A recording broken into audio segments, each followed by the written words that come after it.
How's it going, guys? My name is Jakefog and welcome back to episode number 51 of my Football Manager 2020 journey here today with Leeds United, and today it's going to be hopefully a nice chill episode. We've just got two games in the league. We're playing Birmingham up first at home, I believe, who are currently rock bottom of the league, and then we've got West Ham away in the second game of today's episode. They're a little bit more mid-table, so it's going to be slightly more challenging, but hopefully we can come away with a good result. But before I do get into the main part of today's episode, I just want to have a little chat about this guy, Ole Söderberg. He is a real unsung hero of this team. Just 21 years old, valued at 30.5 million. If you remember, we did actually sign him for 2.2 million a few seasons ago, and he has been a pretty regular player ever since, playing 32 games last season with an average rating of 6.93. But you can see this year he has just absolutely stepped it up a level. A 7.43, 12 games, 1 goal, 4 assists. Already got more assists than last year. 2 player of the matches to his name as well. And he's just been so good for me. I feel like, a box-to-box midfielder, a lot of the time, the work that they can do, or the work that they do, often goes under the radar. We just need to take one look at this guy and you can just see how good he is. Already an established international at the age of 21, 16 caps and 2 goals for the Sweden national side. And yeah, he's so good. I remember when I signed him, his technique was pretty poor. I've managed to train that up, and his personality was fickle. And by using mentoring groups, I've managed to convert that personality to resolute. And yeah, he's so good. But yeah, as always, before I do get into the games that have gone on off camera, if you do enjoy today's episode, please do be sure to drop a like on the video. I really do appreciate it. It really does help me out. And also subscribe to the channel if you are new around here. I'm so close to 500 subscribers, so if we can hit that in the next few days, that'll be absolutely fantastic. But anyway, let's get into the games that have happened off camera, and well, it's safe to say we're back on form. So first up, we had Shrewsbury away in the EFL Cup, and as always, it was a fully rotated side, but it wasn't until the 85th minute that we managed to grab ourselves our first goal on what turned out to be the winning goal. Maria setting up Carl Zalenia for the goal. Nice finish into the bottom corner. A game we definitely deserved to win, but I would have liked to have won it by more than 1 goal. But more importantly, we're through to the next round of the Cup, and we actually play Manchester City in the quarterfinals at home, which should be an interesting game. And then in the league, we had Bournemouth away. Söderberg's free kick was saved. Montagnu had a strike. It was saved again, parried into the path of Kenny, as you saw. Maria, who slotted home into a pretty much empty goal to give us a 1-0 win in a game that we very much did deserve to win. But you see here, the big news that came out of this game, Emmanuel Vignato injured in the 72nd minute. And well, he broke his ankle and he's out for up to 2 months now. It was 3 months at first, but obviously a bit of time has passed, and that is just, it's heartbreaking. You see, since he joined us, a 7.36 average rating in the 13 games he's played, 7 goals. He's been so important for us down that right-hand side, and yeah, he's going to be a big loss, but hopefully we've got the players that, we've got good enough players, so I think we'll be able to cope without him, well, just about anyway. And following on from that, we travelled over to Turkey to take on Trabzonspor in our 4th game, I believe, in the Europa League. A win in this match would see us qualify for the knockout rounds. And Mikic got us off to a great start, scoring round about the 40-minute mark. And then just before half-time, Hickey cutting inside on that left foot added a second great finish into the far corner from the wing-back. And then we finished off the scoring in the 83rd minute. Ibrahim, he scored a lot of goals for me, but this time he was the man to set up Alenia. Fantastic strike from the edge of the box. A fully rotated side, as always, in the Europa League games. And we come away with a 3-0 victory, and with that, I believe we've qualified in first place already for the group. So we skip out the first knockout round and straight into the second. And then it was back in the league, away at Everton. And I believe it was Maria that scored a fantastic goal. It was dreadful goalkeeping from Pickford. If you look at where he scored from, it looks like a fantastic goal, but you actually see the goal, and in the 54th minute, that was the only goal of the game to give us the 1-0 win. And again, once again, we deserve to win. But you might see here, Mikic got injured.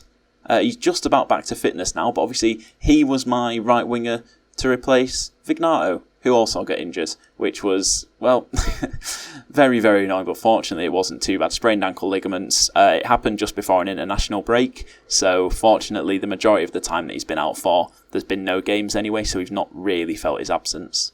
And following on from that, we had Brighton at home, and we got ourselves off to a great start early on. McCalmont with a thunderous strike from the edge of the box that went right into the top corner to give us an early 1-0 lead.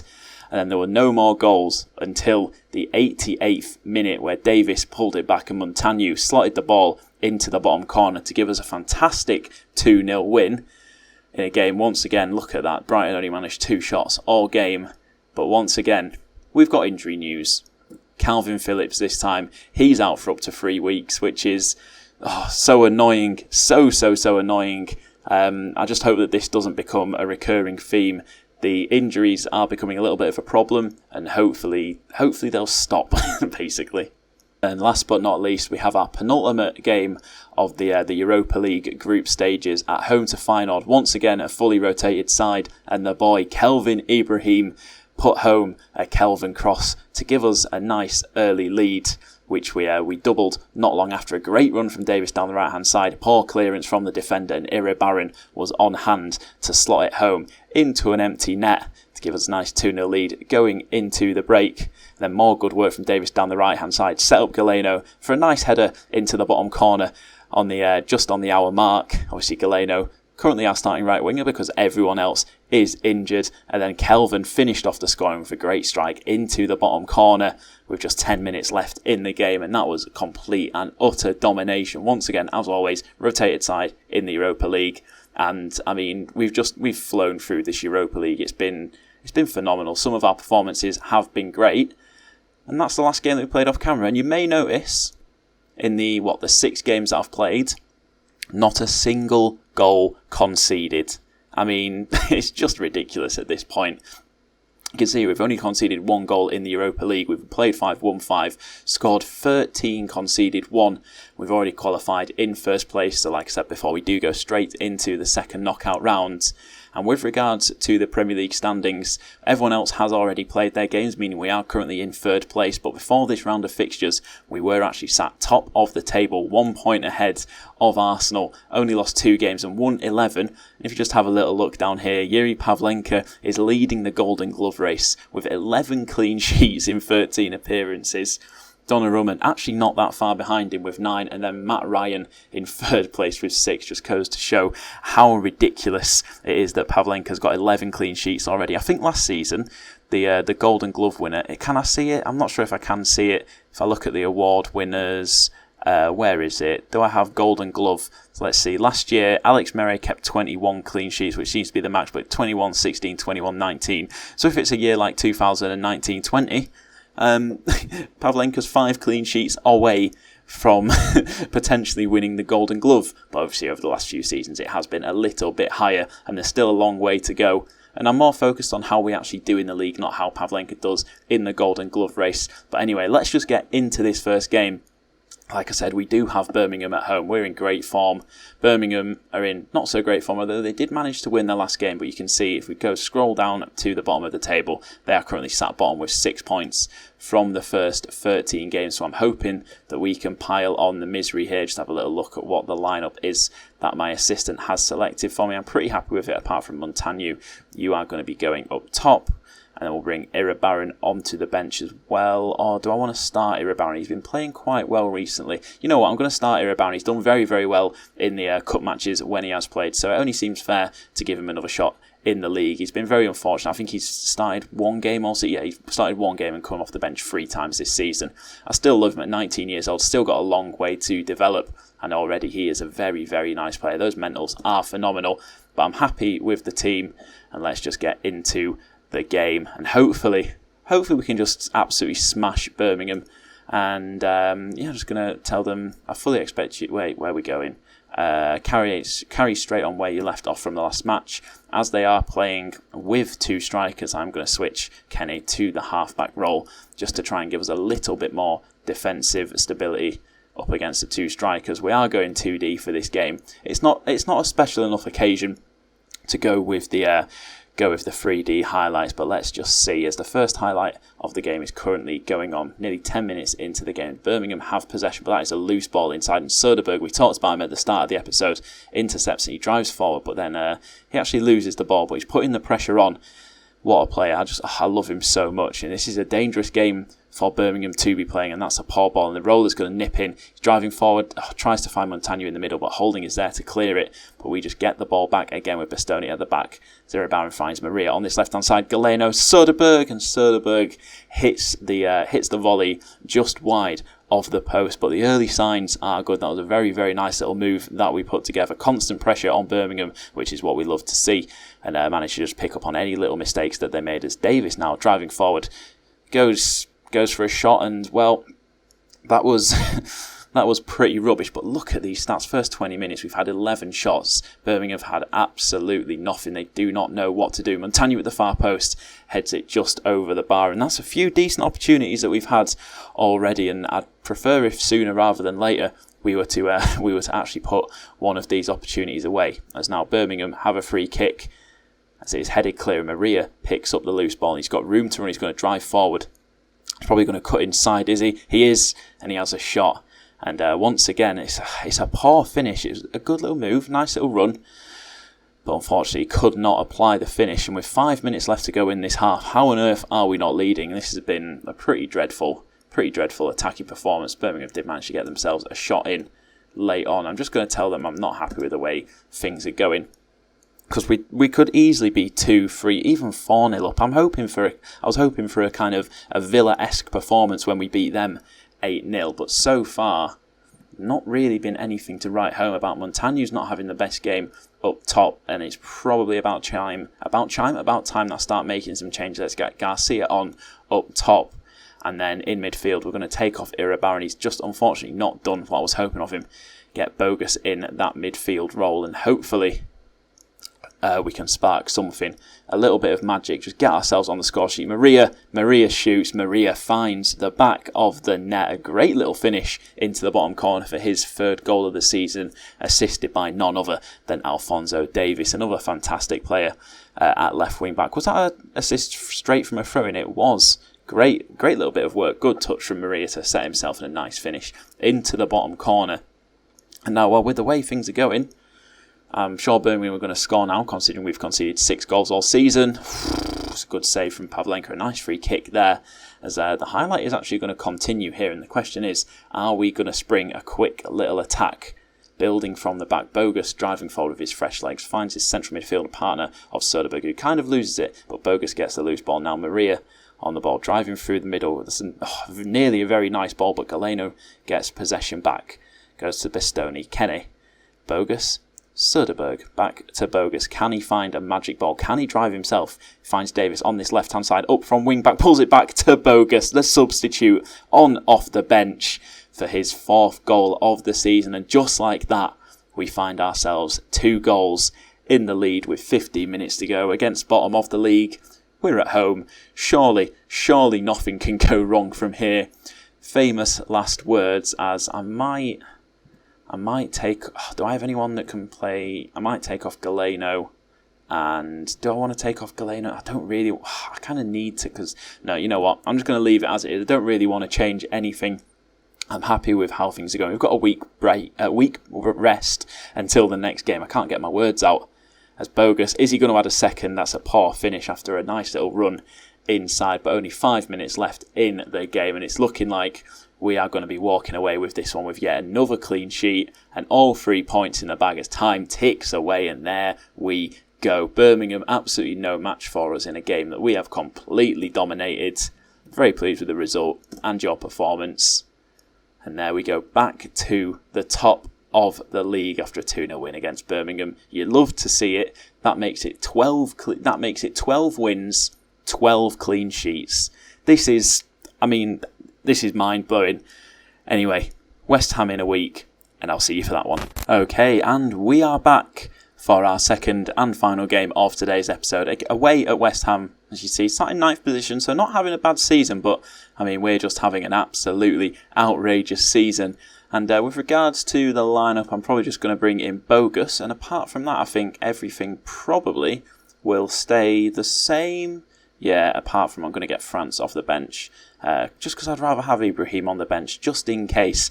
But anyway, so the lineup is as follows. It's going to be Pavlenka in goal, Franceschi and Bastoni out the back with Kene just in front of them, Davies left wing back, Lirola right wing back, Bogus and Soderberg in the middle, Maria on the left, Galeno on the right, and Montagnu up top as that lone striker. Let's proceed to the match, and hopefully we can make it 2 wins from 2 in today's episode. Hopefully we can also make it 2 clean sheets from 2 games as well. So I'm gonna tell them to go out there and take revenge on West Ham after what happened last time. Can I remember what happened last time? No, but I'm going to guess that they beat us. I mean, that's pretty embarrassing in itself, losing to West Ham.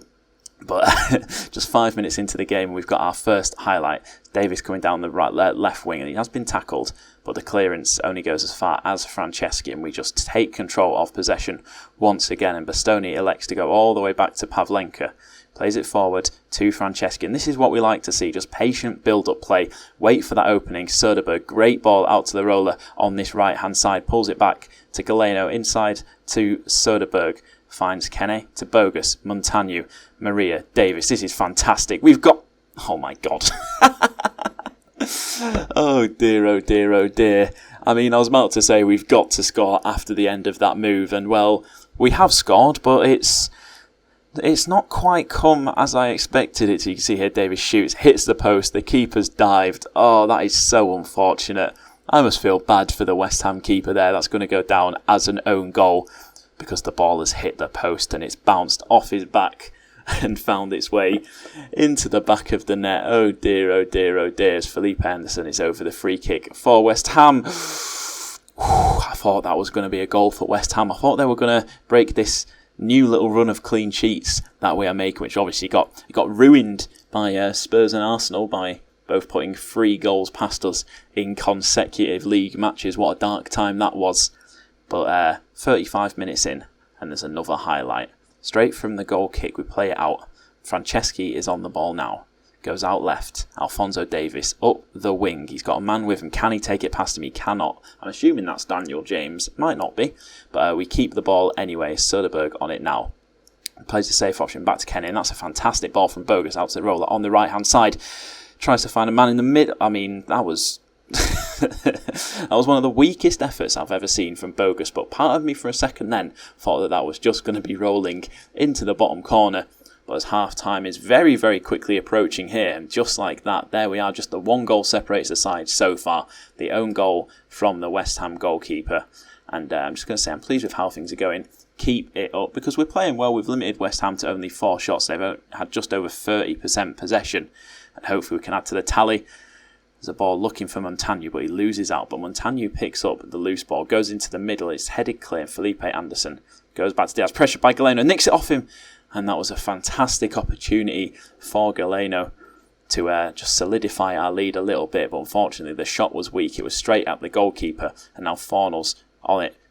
After the throw-in, can he find a man in the middle? He picks out Felipe Anderson, and we've conceded a goal. Oh, no. Oh my God, I cannot believe it. I cannot believe it. Of all teams to concede to, West Ham, West bloody Ham. I can accept conceding to Arsenal and Spurs, but West Ham, oh bloody hell. And now our backs may just be up against the wall a little bit, but Montagnu's bearing down on goal. He gets the shot off, and it's a good save from the keeper to just tip it round the post, and Soderberg is going to be on the corner. He plays it in. That's a weird corner, but Davies picks up on the edge of the box. He loses the ball, and there's just a big melee going on the edge of the box, but West Ham do manage to clear. And with 20 minutes left in this game, I may just look to make some substitutions. I'm actually going to bring on Garcia on this right-hand side and play him as an inside forward on attack. Obviously, he's left-footed. He'll like to cut in on that left foot of his. I'm actually going to switch Montagnu up to an advanced forward, a position he's a little bit more comfortable in. And Soderberg is on a booking, so I'm not going to risk him for any longer. I'm going to get Alfie McCalman on in that box-to-box midfield role. And hopefully we can create something late on, as I've just given the get creative shout, and instantly we've got a highlight. West Ham on the ball after a throw-in in their own half. So they're bringing it forward. Diallo, number 74, an interesting choice of number for the West Ham man. It's Declan Rice on it at the back now, finds Felipe Anderson. that's a poor ball. McCalmont picks it up, and now Kene goes back to Pavlenka.